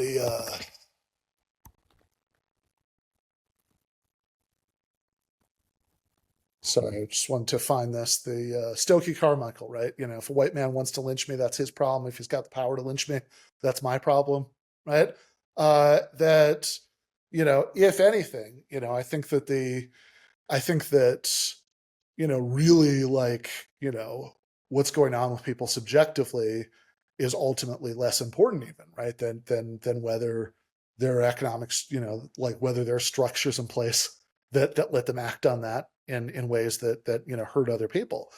That, you know, so for example, you know, I mean, just a nice, like sort of grounded reformist example, right? If you have, you know, if like who gets promoted or a pay raise depends on the whims of the boss, then you're much more likely to get patterns of racial discrimination there than if it's happening according to this sort of schematic, orderly way that's dictated by union seniority rules, right? You know, I think that, so again, I'm ultimately less concerned with changing attitudes than I am with changing conditions in any case. But even if you are interested in changing attitudes, I think oftentimes the approach of starting by appealing to material interests is often going to be much more effective than starting by appealing to attitudes, right? I mean, if you start by appealing to attitudes, right, you know, you make people sit through like a, you know, anti-racism struggle session, right? You know, like that's as likely to just cause resentment, right? As it is to cause like, you know, lasting changes in their attitudes. Whereas I think oftentimes, you know, I mean, I think there's some, you know, fair amount of empirical evidence for this, right? That you know, racial resentments in workplaces aren't really impacted by diversity trainings, but they really are impacted by union organizing drives, right? Like I always think of, there's a James Earl Jones movie from the 80s. I always recommend to people, called Mattawan, which is about the coal wars in West Virginia in the 1920s. And there was sort of big militant coal miner strikes. People fought pitched battles with Pinkertons, all that. And in this is West Virginia in the 1920s, right? Everybody, like, the predominant racial attitudes are not very enlightened, right? But I think what's portrayed in the movie pretty accurately, as far as I know, is that you have a point where a group of black workers is brought in by the company to scab, right, to break the strike, and but then then there's like one of the black workers kind of send off a delegation and be like, we're willing to like join up with you guys, right, if you let us in the union, and we'll walk off with you. And there's a debate about that, right? Lots of people don't want to like let the black workers into the union because, again, it's the West Virginia in the 1920s, right? Racial attitudes are horrible, but self-interest kind of wins out, right? And people are working with each other because of that. And then once you're already working together, right, you're engaged in a common struggle, you have a sense of a common enemy, right? There's a sense of camaraderie from that. Like, that actually, it's not a cure-all, it's not a panacea, right? But I mean, I think that actually can do a lot to change attitudes, right? And so it's like, even like Trump, right? It's like, something that I remember posting on social media late in the night of the 2016 election, right? Like when I finally got home from the bar at the end of the night, was the forward message, Bernie would have won, and repeated it many times since then. And I believe that, right? I mean, that there are a lot of people who voted for Trump who a better message might have resonated with, right? So you have, I think that you can say both, right? You can say, like, look, there are all kinds of reasons, culturally, politically, there are all kinds of reasons why lots of working class people might be won over to bad, xenophobic, reactionary pseudo-populism. You could talk about that in terms of the cultural history of our society. You could talk about that, frankly, even in terms of the sort of darker parts of human nature in general, right? Our sort of innate, psychological capacity to sort ourselves into in-groups and out-groups, and, and feel irrational resentment, towards people we've identified in the out-group and all that stuff, right? Like, all of that's true. But I don't think that we need to conclude from that the victory of those forces is inevitable. I mean, I think that I think they've got a lot going for them. If you're laying bets and all you want to do is make money, right, you should probably bet on those guys to win instead of us winning.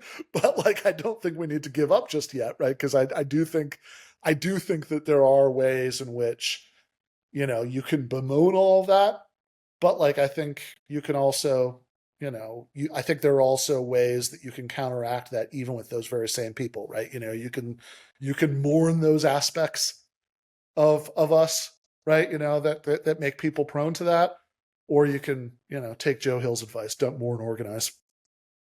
Well, there is a contemporary, let's say, voice of the left, Yeah, Gary Stevenson, who was a day trader and is precisely making a lot of money betting on the system, in a sense that the system is going to the inequality is going to keep on getting worse, that far right populism is going to keep increasing, yeah. and that does seem to be the current direction of things. And, well, I just want to say, maybe as a closing question, Flowers for Marx was situated in, let's say, the post 2010s left, the Mm-hmm. failure of the 2010s left, and trying to rethink, let's say, strategy. You've already pointed towards some certain dimensions of the way you think about contemporary politics, but I'm sure you have a lot more to say. When you look at the current political landscape in the US, do you see the possibility of any kind of resurrection of the energy that was organizing around Bernie Sanders in, mid 2010s?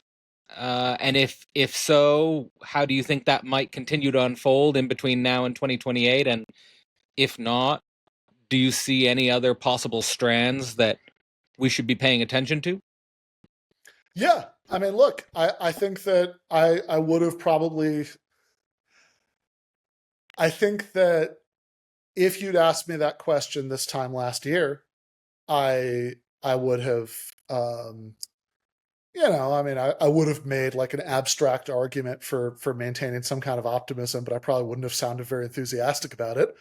But since you're asking me right now, right, July 31st, 2025, uh, I, I do feel more of a spring in my step about this because, very recently, I mean, I can pretty much tell you exactly. I mean, like the last time for a long time that I felt any optimism about, American electoral politics was 2020, right? The day of the Nevada caucus, right? That Bernie won, and it looked like he had this amazing momentum, right? And for a long, long time, I would have said that was the last time I felt optimistic about American electoral politics. But now I could update that, right? Because the most recent time that I felt, optimistic about American electoral politics was like a month ago when Zoran Mamdani won the New York Democratic primary. I don't want to exaggerate the significance of what's ultimately still just a municipal election, but I think that I think that it is. I think it's a glimmer. I think that you had previous glimmers right before that. I think the sort of success of the Bernie AOC, like fighting oligarchy rallies, that you had all these people who had not been 2020 Bernie voters, who were just kind of normie libs who got interested in that like some of that language caught on as much as it did. I think was in its own very small way. I think a positive sign. But I think the fact that somebody like Zoran, who in so many ways, I mean, just seems like in some ways actually is like a better representative of the kind of politics that I want, than Bernie Sanders even, right? I think the fact that he, beat the former governor of the state by 12 points, that right now, um, that right now he's, there's a long time to go before November. Things could still go horribly wrong, right? But snapshot of the present that things are looking really good, and just the fact that like he's sort of captured national attention in the way that he has, with a very clear socialist message. You know, I think that is. I think at the very least, I think it's a reminder that the underlying appetite for those kinds of politics, like the conditions it speaks to, the way that it can speak to people, like that those underlying realities haven't changed, because of the defeats of Sanders and Corbyn, that, were sort of the jumping off point for Flowers for Marx. Well, Ben, I think this book is not only being published at an interesting time here in between the 2024 and 2028 elections in the US, but also being published at a time where I think a lot of people are open to reconsidering the works of Marxism and contemporary Marxist scholarship. And I thank you for both your time and your contributions to Flowers for Marx. Is there any sort of final send off or final thought you would like to share with the listeners in regards to either Flowers for Marx as a whole or specifically your piece? Um, well, I guess I would just say that since my piece focused on G.A. Cohen, and it's kind of like who's like a figure I've spent a lot of time thinking about, and like as of there was a long time in between the these essays being written and the book being published. So as of when I wrote this, like almost 3 years ago, right? Like this is, this was definitely kind of the most sort of thorough thing that I'd written, kind of exploring Cohen. But I should say, anybody who finds that aspect of it interesting, Matt McManus and I are actually co-editing an anthology that's just about Cohen's work called um, Analytical Marxism and Democratic Socialism in the 21st Century, revisiting G.A. Cohen, which I don't know. Publication schedules are often a mystery to me, but that might be coming out, I don't know, next year.